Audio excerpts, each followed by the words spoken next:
The second process of the Align Plan and Organize domain, called Manage Strategy, has 6 practices. The fifth practice is to define the strategic plan and roadmap. From a RACI charts perspective, the entity that is responsible for this practice is the Project Management Office, while the entity that is held accountable is the Chief Information Officer.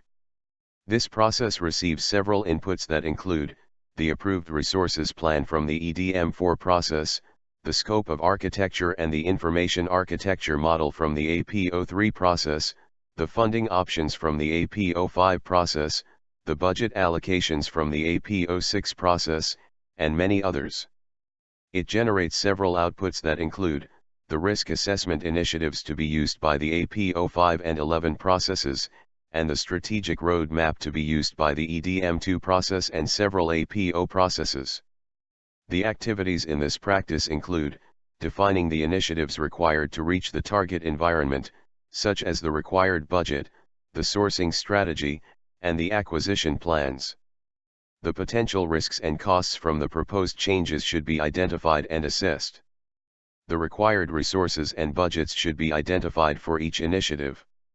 Using all this information, a roadmap should be created with specific schedules, and the support of the stakeholders should be obtained.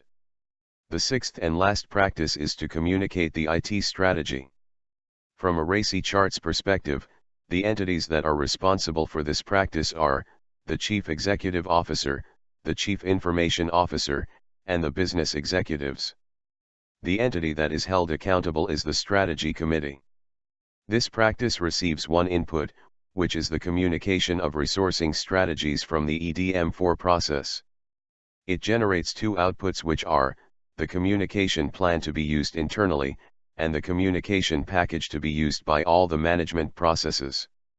The activities included in this practice include developing a network that supports and drives the IT strategy, and a communication plan that covers the mechanisms and target audiences. A communication package should be prepared that delivers the plan effectively. Other sources that could provide more insights into this process include the ITIL framework and the ISO 20000 standard.